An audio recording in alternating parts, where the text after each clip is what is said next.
Hello, everyone. This is Mod Son. I'm hanging out with my good friend Rob on Front Row Live. Make sure you tune in.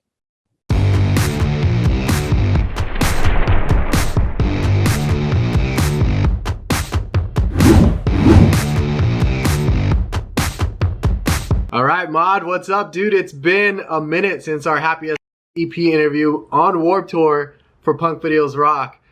How have you been, man? It's good to reunite with you. Yo, Punk Videos Rock. I love that. I remember, bro. It's been a wild ride since then. Good to see you again. I feel fortunate because I was able to see your come up from your previous bands to Four Letter Lie to Scary Kids, which is to this day still one of my favorite bands.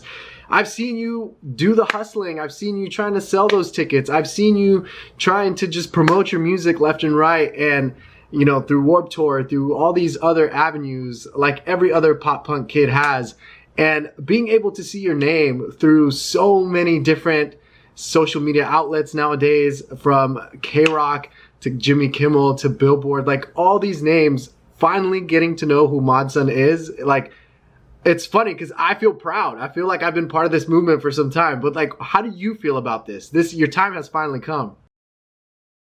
You know, I love chatting with someone that has been connected to the roots of what I was doing, because I've literally been on the road for half of my existence on this planet, you know, and I know what it's like to be in a 15-passenger van with 5 of your best friends, going to venues, pulling up, playing for free, selling merch the whole night, getting on stage and being like, yo, we have nowhere to stay tonight. We have no money and we need somewhere to stay, and crashing at someone's house and making friends through that. And like, that's in my DNA, bro. You know, it's like this whole shift right now that's happening with music. I think you can agree too. I mean, us talking about Warped Tour, what would that have been? 2012 that we spoke? Yeah, it had to be.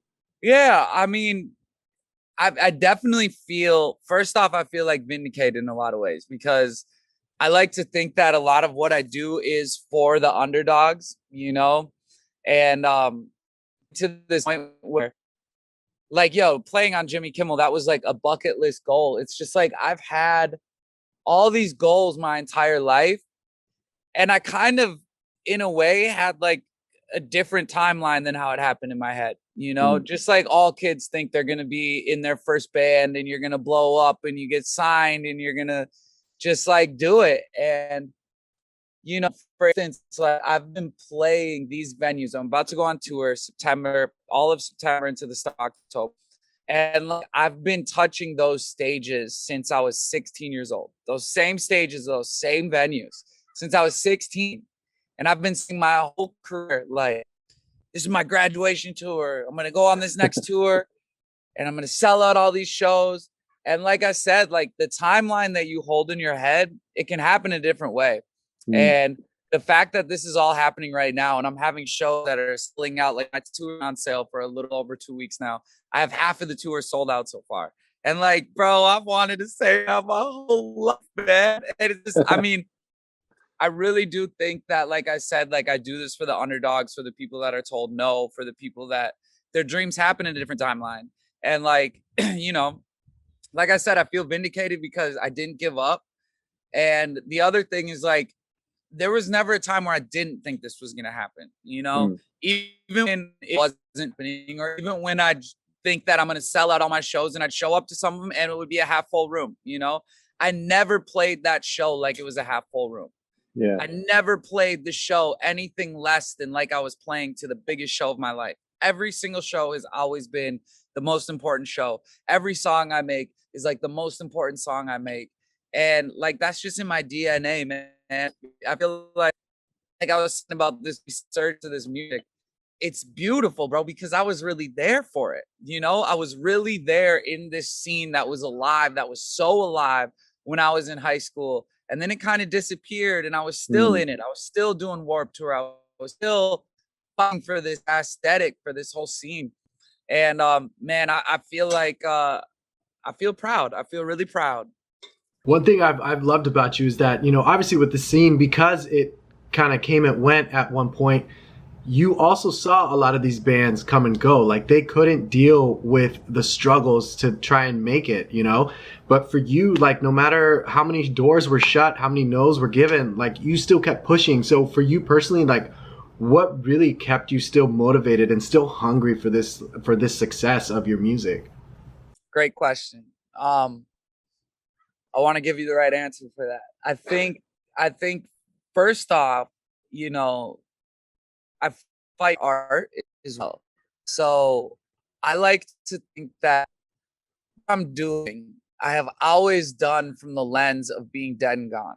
You know, I don't look at a song that I just put out as something that's supposed to be relevant or huge now. When it is, it's a huge blessing.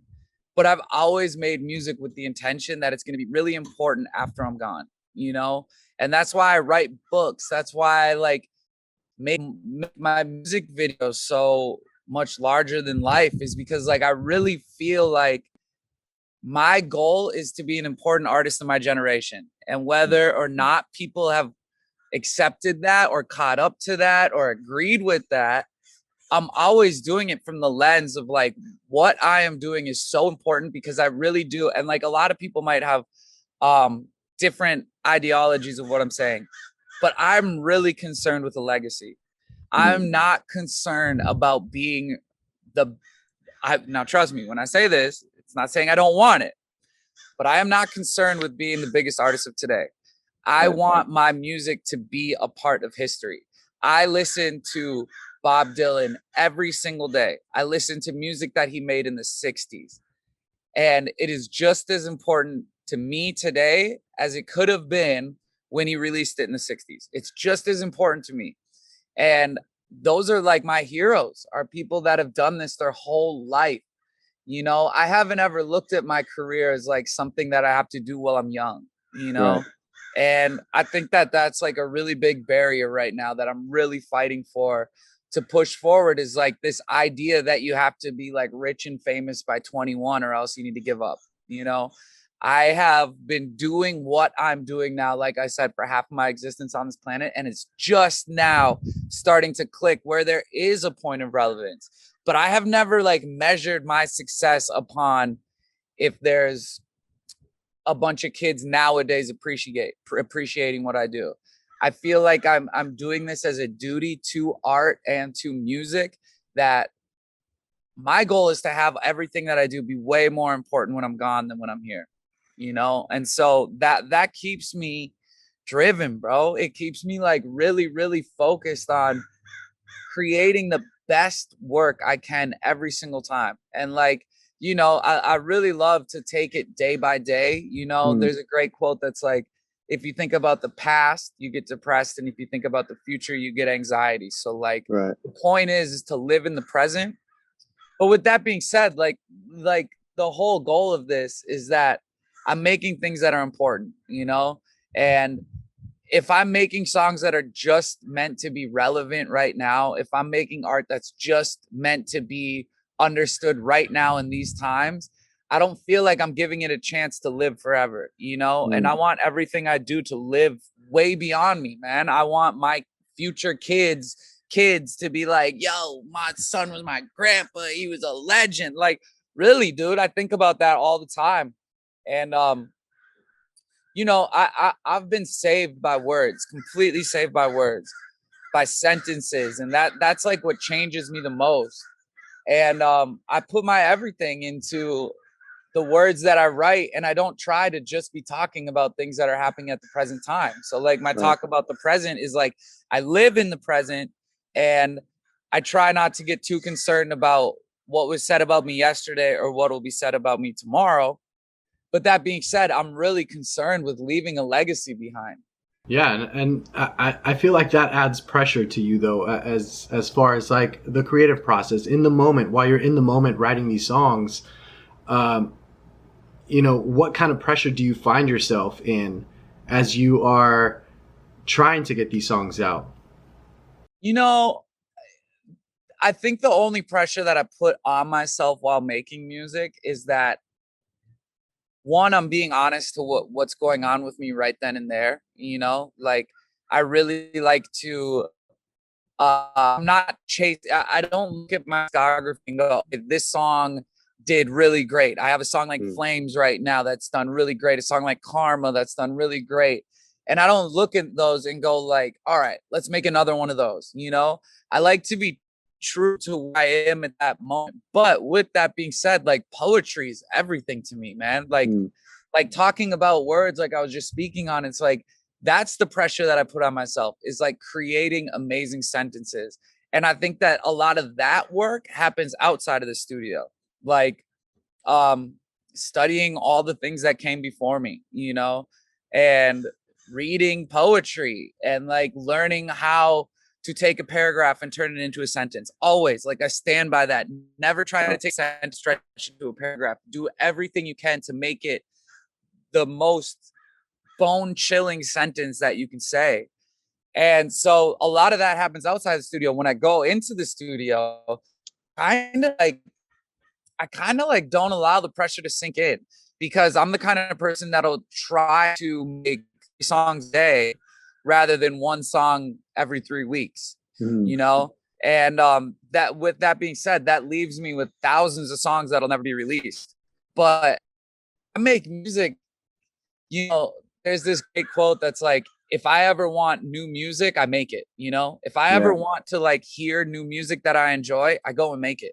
I drive around in my car all day long listening to my own music, bro. Whether or not it's like songs that'll ever come out or it's my next single, I am like listening to myself over and over, because I really love, dude, I with the lack of sounding super narcissistic, I love my voice. I really love my voice. One of my favorite singers of all time. And whether or not other artists feel that way, it kind of blows my mind that they don't, you know? There's so many artists out here that like can't even stand listening to themselves. And I'm like, man, how are you going to get people to love your stuff if you don't love it, you know? And so when I go into the studio, I do this thing where I'm like, I'm going to let God talk. And what that means is like, I don't, I did 10 years of my life writing down words in a notebook, learning how to write bars, learning how to structure a song, learning what a 16 is, an 8 is, learning bridges, pre-choruses, intros, learning all of that. I went to the school of that knowledge. At this point, I don't write anything down. I hear the music, I go into the booth, I sit in front of the microphone, and most of the time I sound like an idiot before anything happens. I just get in there and I'm like, yeah, and I find a melody, and that melody, the way I am as an artist, the melody dictates the words a lot of the time.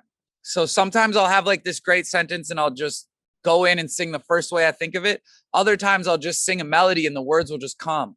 And I've been really fortunate enough that like it keeps working. You know what I'm saying? And like I've found many different ways to make art, but the my whole last album was made in like that stream of conscious space where I'm not trying to be in control of it. You know, I have this great, immense amount of faith within me that is, I believe that I am being connected to something and I'm being channeled and I'm being given a gift. You know, like one of the things that like I try to tell artists nowadays is like, you don't need to learn how to write an amazing song. You need to learn how to catch an amazing song. I think that the universe, God, whatever you consider it, that's a higher power, is constantly throwing these brilliant ideas down here. They're constantly throwing these amazing melodies and concepts. And what you need to learn how to do is tap in and catch those things while they're coming to you. And like I've found a really great way to do it. Part of it is the person that I work with named John Feldman. He like totally understands me. He's produced some of my favorite records that have ever been made, one being The Used and him being in the band Goldfinger. He's an incredible producer, but he understands me. He knows how I work. And like he's on the same mentality that's like, let's make 3 songs today, not one song every 3 weeks. And like I stand by that, bro.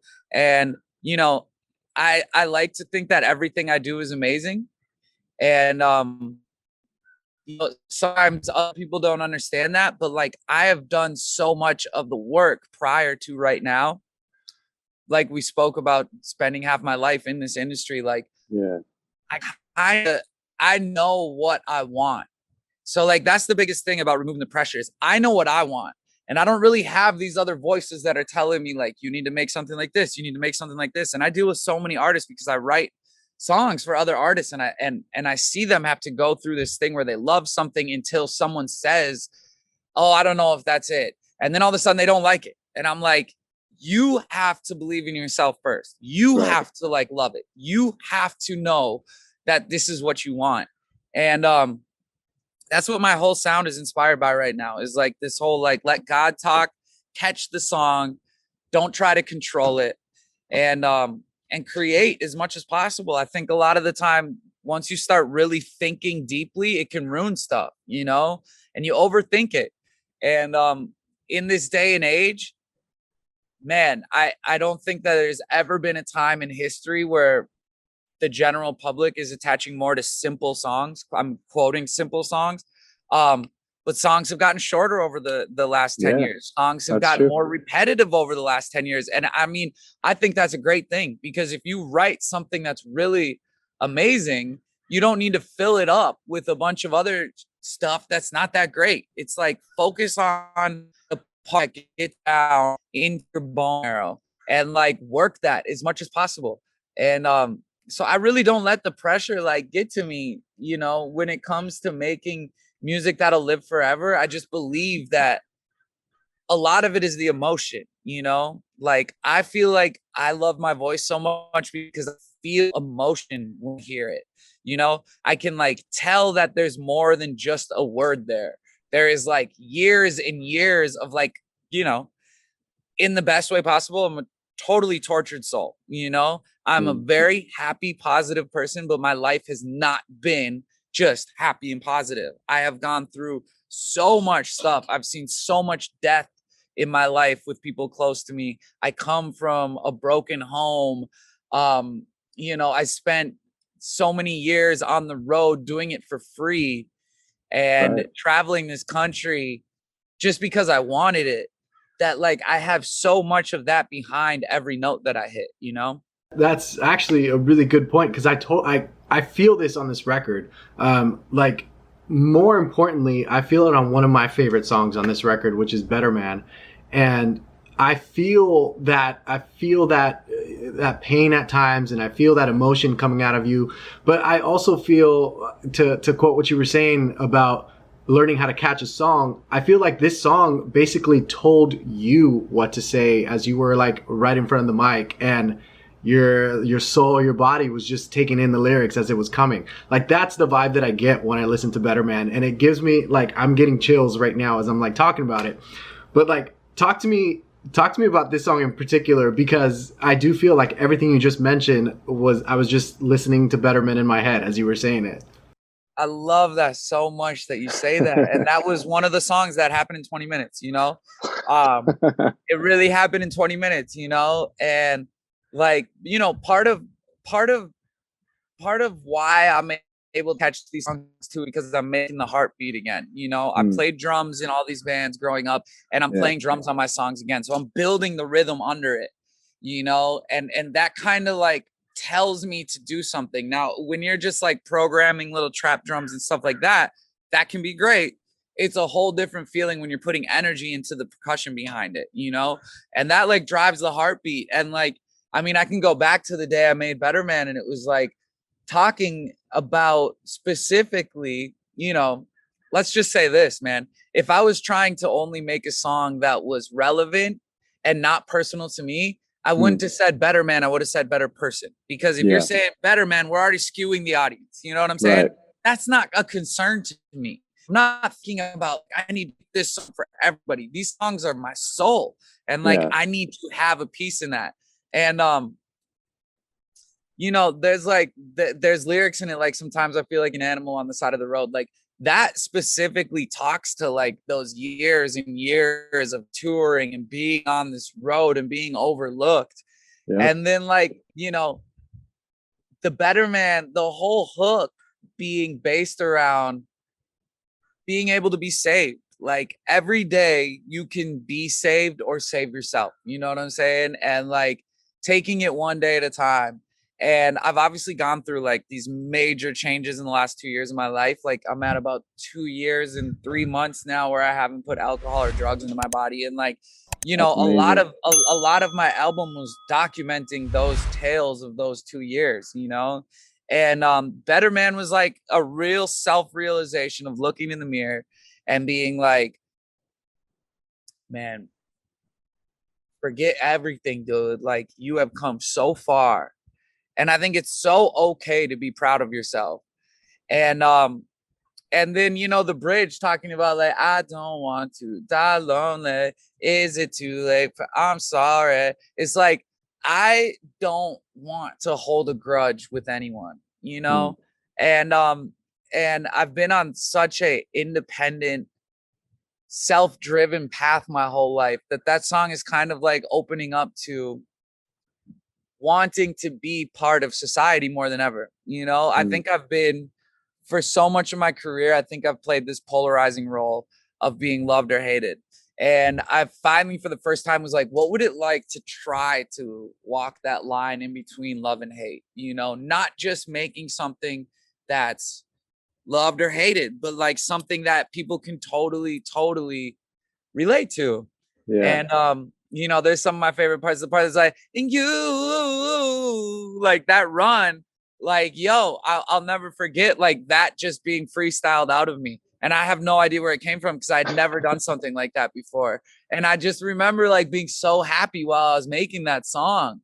And yeah, man, I cannot wait to play that song live. Like I can't I know that one for sure is like a lot of this album was made from the standpoint of being like, I want to hold the mic out in front of me like this and hear the whole crowd singing. And You know? I feel it completely. Yeah. And like when I go I like, can't listen to you this. made me better, man. Like the whole crowd is gonna go Yes. nuts, bro. And I just like you know, I really did make that. I've been told my whole career, my entire career, because I have probably gotten to a lot of this through a lot of the stages of my career based on my live show. Like I have a wonderful live show and I should have a wonderful live show because I've played thousands of shows, literally thousands of shows.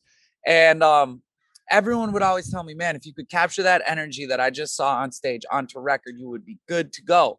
And there was only That's so the much I song. could do. There was only so much I could do prior to this album, you know? This album was me capturing the energy of what it's like to see a Mod Sun show. Damn.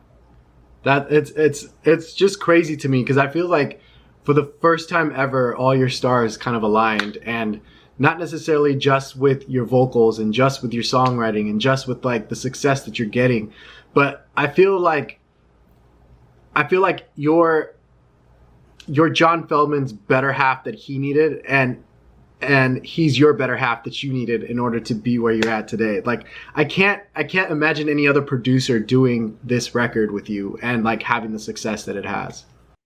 I mean, bro, I'm so glad you said that. And like this guy deserves the flowers, man. Like, and that's why, you know, he's an underdog too. John Feldman's an underdog. He's one of our first artists turned producers, you know, of Right. course still an artist, but like he was first was like, I'm gonna step into this production lane and I'm really on it. And he's so much amazing work. But like, I mean, again, for the lack of sounding narcissistic, like he has told me many times, like you know, his favorite sessions come from me and him, you know, really is me and him in the studio. It's a two-man thing. It's me and him in the studio together. And we both connect on such a different level of just music. Like he's had me do so much therapy kind of work in the studio, you know, wanting to bring the most authentic me to the songs. And then at the same time, I think we're both searching for a sentence that gives us a little bit of salvation in everything we do. Right. And you know, the first time that we ever worked together, I was brought in to work with him for the band Girlfriends, who I'm taking out on tour. Plug the Girlfriends, we love them. They brought me into the studio to write with them, and we were making a song, and it wasn't really, I'm not the type of person to try to make a whole song before we start recording it. That was what was happening. We're sitting there with the guitar and trying to write, like, here's verse, here's chorus, and me and Feldy, I found out that day that what he likes to do is what I like to do, where it's like, let's do it all at the same time. If this is the guitar part, I'm going to go in there and do this, and then we can build the track, and then you know what I'm saying. And like, there's been songs where I go in there a cappella and just start singing something, and then we build it like that. There's songs that I play completely on drums, and then we add guitars to. But like, what was happening during this session is we were trying to make this whole song before anything started, and and it wasn't really going anywhere. And so I stepped out of the studio for a second, and he came running outside, and he's like, I got a different idea. My son, go get in the booth right now. He was basically like trying to put me on the spot. He's like, I hear people talking about this kid. Let me see what he's got, And he threw me in the booth, and he played an instrumental that I had never heard before at all. Never heard it before. Completely different thing than what we were working on. And he was like, go. And he hit play without me even hearing it. I just felt it off the top and started going and just let it all come out. And he was like, all right, I want to work with him, And it turned out to be a song on the Girlfriend's album, and it's a really awesome song. I think it's called Sugar. And from that point on, I found the person that I wanted to continue working with, and I think he found that too. And now we're like pretty inseparable, man. Like, he's out of town right now, and I'm just like, he's been out of town for a day, and I'm just like, what am I supposed to do, bro? This is weird. But yeah, man, I'm so glad you say that. Shout out John Feldman. He has definitely been like a pivotal turning point in my career. Not to mention, he is a owner also of the label that I'm signed to, That's another, person that I've looked up to over the years because of these records that he's produced, and these bands that, a lot of these bands are here today because of John Feldman. But yeah, like I mentioned, like I feel like you guys found your missing piece to the puzzle. I can't wait to show him this. Now, as far as like he taking you under his wing, how has he helped you kind of also become a producer yourself? Because I've always heard stories that once you are working with John Feldman, it's kind of difficult to kind of get away from that. Like, I feel like those relationships just mesh, and you just get connected. So I'm sure you're learning some kind of production as well through him. Do you find that happening? Oh yeah. I mean, we work together with other artists all the time, ever since we made my record. He worked multiple artists every single week, and he pretty much invites me into just about every session that he's doing now. And me being like, if it was like a band scenario, I'm pretty much like the drummer in his band at this point, you know what I'm saying? The studio band, not Goldfinger, obviously, but the studio band, and I think that's my biggest push into production. Like, I play keys, I can play guitar a little bit here and there. I definitely know how to structure a song. I definitely know how to turn something that might be almost there into all the way there. I definitely know that. But like, what I've always wanted to be able to do being a drummer is like shape songs by the rhythm, and that's one thing that I guess like has been missing in my whole production endeavors, is that this is the first time since I stopped playing with Scary Kids or Four Letter Lie that I've been on drums again. It's so funny because I literally didn't play for 10 years. I'm not even kidding. I've always had a drum set in my house, but like I didn't play for 10 years, dude. And on the first session that I did for my music with Feldman, we made my song Karma and Bones on the same day. And I wasn't even going there planning on playing drums. I actually had no idea how he usually does drums. Like, what's the deal? And we started making Karma, and he was like, yo, I heard you drums. He was like, go, get in there. And I picked up the sticks, and it was like no time had passed, and from there I just discovered again like how valuable that drum roll, pun intended, the role of a drummer can be. It's actually really astonishing how much that heartbeat of a song is built off of the drums. And it gets overlooked a lot, especially in like this production space, because usually the drummer doesn't even get a slice of the pie. It's just like, oh, you're just like playing drums. It's really pivotal, And I mean, yo, he has an amazing workspace with a couple other creatives that all get together. And again, the whole idea of the Feldman factory, if you want to call it, is quick. It's in the moment. It's really in the moment. It's like you could spend forever going back on a song. You literally could. You work a song for your entire life. You could work on one song if you wanted to. We're like, let's make as many as we can, you know? And that's just part of the process that I love so much with him that other people don't do. Other people really stand on the opposite side of that. And they're like, it's all about how long you take. And I have this great quote that's like, it's like, yo, you have a favorite sandwich, let's say, right? You have a favorite sandwich in the whole world. Would you like that sandwich more if it took 5 hours? Or are you perfectly fine that it took 5 minutes to make, right? You're not going to go, oh, that sandwich is way better because it took 5 hours. Right. It's not like that with music. Bob Dylan wrote Blowing in the Wind and Times They Are Changing in 10 minutes. They ask him how he made it and he goes, I had the window open and it flew in, you know? And like, I believe in that. I believe in tapping into that power. And so yeah, I mean, he's the missing piece for it all. And like, no, I've leaned more of a seat in the songwriting space than I have in the production space in the last year. But I'm really picking up, you know, a lot of qualities. I'm obviously like getting better at my instruments. I take guitar lessons now, and I play piano, you know, as much as I can. I always have a piano around me. But I'm really just like on the sidelines a little bit, just taking tips. But like, as far as the songwriting goes, I've never been more involved in the songwriting scape, like ever in my whole life. And I love it, bro. I really love working with other people because like, I don't feel ever like I can't keep coming up with stuff.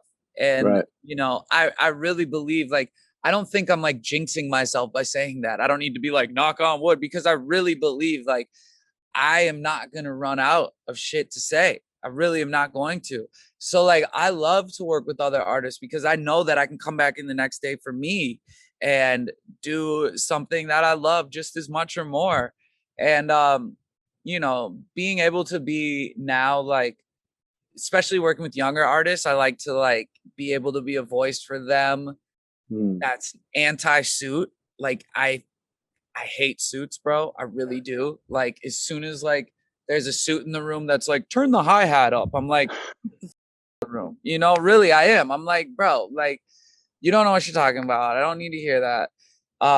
And that's all for later. You know, I don't want to stop creativity to find the right sounding hi-hat. You know, like I just think that stops so much momentum. Yeah. So like, I like to be a voice for these kids that's like anti-suit, you know, and like real artists. Like, bro, go in there and do not be perfect. I can't stand perfection. I want to hear imperfections. Like, I think you can hear that in my last album is that like, I'm not searching for this perfect singer. I'm like screaming my heart out, you know?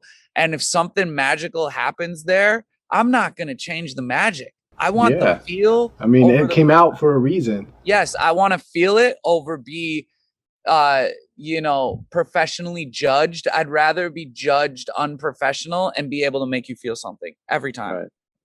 Right. Well, I mean, this, even though that's not your that's not your reasoning for creating music, like I feel like all 11 tracks of this album are just pure perfection. So, oh man, thank you. Like, and you know, I can't wait for more music from you. Like, I got so much stuff. I mean, I'm just gonna. Dude, by the way, I talk so much. If you ever need to just cut me off, feel free to be like, all right, on to the next. But like I like to give. I've been fortunate enough to be working on other things over the last 6-7 months. Let's see, my album January, February, March, April, May, June, July, 6 months. Album 6 months. Over the last, I would say within the last month, I started working on new music for myself. And I think that you should always step away, you know, a little bit. Like I've been making music the whole time, and here and there I'll kick out ideas. Like I'm always kind of like gaining perspective and stuff like that. But as soon as it turned into like album mode, it just switched over in the last month where I was like, all right, I want to start working on my next album. And man, I've made some songs that I'm like addicted to. I'm seriously addicted. I have like, I would say I have a good solid like 5 songs right now that I would imagine would land on my next album. Um, and I'm addicted to them, bro. I'm like so happy with them. And like I was talking about earlier, I don't just like take a song that did well for me and try to go make it again. Um, I like to tell a story, and like the story that's starting to be told with this next era of music for me is like a serious step up. It's a serious step up, and it's got all of the great pieces that were put down in Internet Killed the Rockstar. It's got all those great elements just accentuated. Everything is accentuated in these new batch of songs. And like, I just can't wait, man. Well, I definitely, like I said, I can't wait for it either. But I'm not done with this record yet. And that's the other thing. I feel like this record is not one that you will get sick and tired of. I feel like this is going to be one of those records that no matter how many years go by, it's going to be that same 11 tracks of perfection that I first initially felt when I first listened to it, and I feel like it's going to be like that constantly. So, And thank you. Congratulations with that. I've been hearing that. Like, I was like stalking my Twitter because MT posted a tweet that was like calling all Mod Sun fans, calling Mod Sun fans, tell me how Mod Sun has like helped shape your life or his music has or whatever, something like that. And my timeline just got flooded with tweets of all these like really amazing things. And I've had a 12-year career as Mod Sun so far, and then a 6-year career of being a drummer prior to that. But like so much of these tweets were people talking about this last record, and being like, I found him in 2019, or I found him in 2020, or I just found him with this new record, Internet Killed the Rockstar. And it's been, this music has helped me so much, or something like that. Again, like, I don't want to build myself up here, but like saying stuff like that, bro. And I'm just like so happy that I made an album that was like really pivotal with bringing in a bunch of new people. And then all the OG fans that have been listening to me are really drawn to this record as well. A lot of people will go through that whole cycle of like, I like your old stuff, and that's great. Like, I still have people that are definitely out there. They're like, I like your old stuff. But I have so many of those original people that are listening to me that were like, Internet Killed the Rockstar is an amazing album. And, I went deep with it and really wanted to make songs that would live, man, that would live forever, Well, you definitely nailed it, man. And I am excited for this upcoming tour that kicks off in September, because I feel, if I remember clearly, you were starting to go on tour before everything happened. So I feel like you are ready to kind of get out of your cage and just like explode these songs live. And I am a little bummed out that there's one date missing on there that I think you should still consider. And I think you should put in a Chain Reaction date, because I feel like Chain Reaction is where a lot of this shit kind of started as well for everyone. Absolutely, bro. So video of playing a Chain Reaction. It was like rite of passage to play there.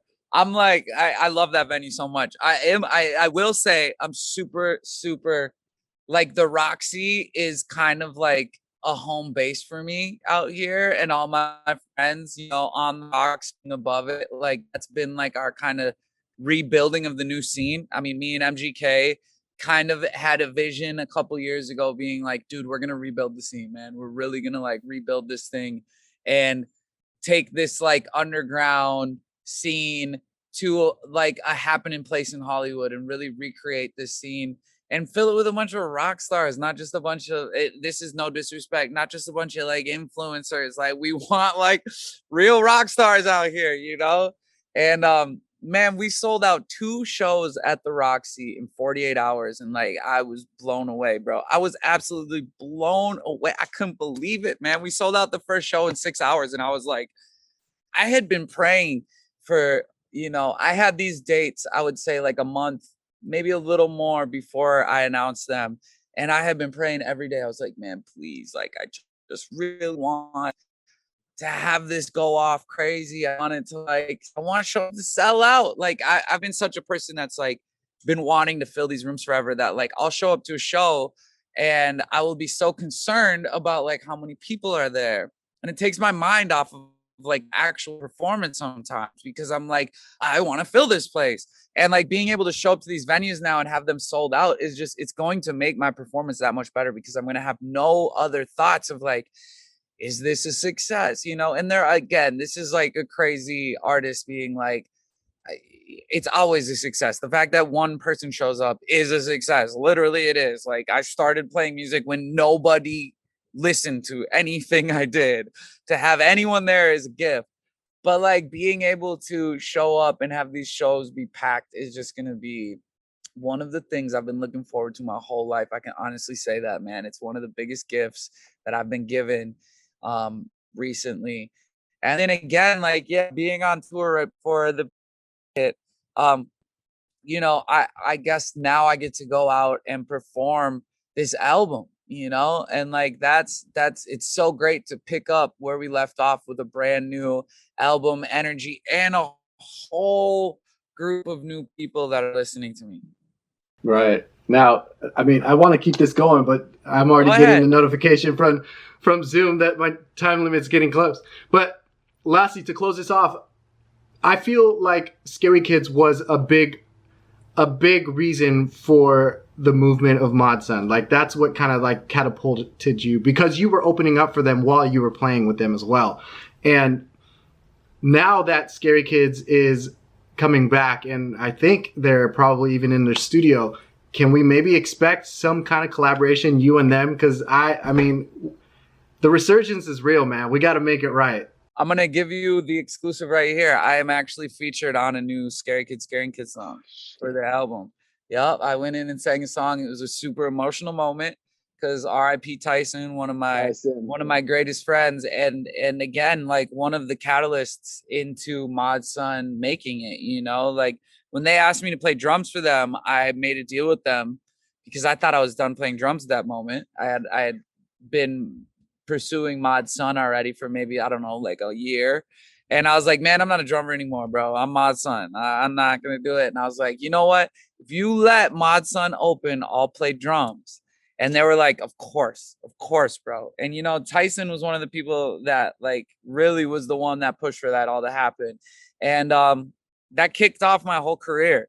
You know, it really kicked off my whole career as being able to be a touring artist as just Mod Sun. Um, so yeah, I've heard some of the new Scary Kids music is really awesome. And the song that I'm singing on is phenomenal. It's really good. It's really good, dude. And you know, dude, we got to get in the studio. Of course, like the majority of them live in Arizona. I think Puyan lives out here in LA, but we don't see each other really. But definitely with them living in Arizona, we don't see each other. But we got in the same room together and it was like no time passed, bro. It was just like jokes, bringing up memories, and like, dude, it was amazing. It was really an amazing experience. So much stuff happened in like this short amount of time. That was like the day before I played Jimmy Kimmel. Like I was in the studio with them, and it was just all these things coming at me that were just like a typical full circle moment, man. It's like when life really takes off its mask and shows itself to you in a magical way. Right. Man, you just got me like super excited for all this. Yeah, bro, it's so good, man. I can't wait till it drops. Yo, that's awesome. Well, congratulations once again with this record. I will definitely be on at the Roxy show in September, so I can't wait to see that live show. And hopefully you and I get to reconnect in person for another interview soon. Yeah, because dude, I've 100%. missed the Bro. vibes I always get with you. Yeah, bro, you're great at what you do, man. Anytime you want to do anything, I'm all about it. Thank you so much for having me on here. Internet Killed the Rockstar tour will be out underway all of September to the beginning of October. A lot of the shows are sold out, and if they're not sold out, they're almost there. So if anyone out there is listening, get your tickets now. I can't wait. It's gonna be the best I've ever done, without doubt. Can't wait, man.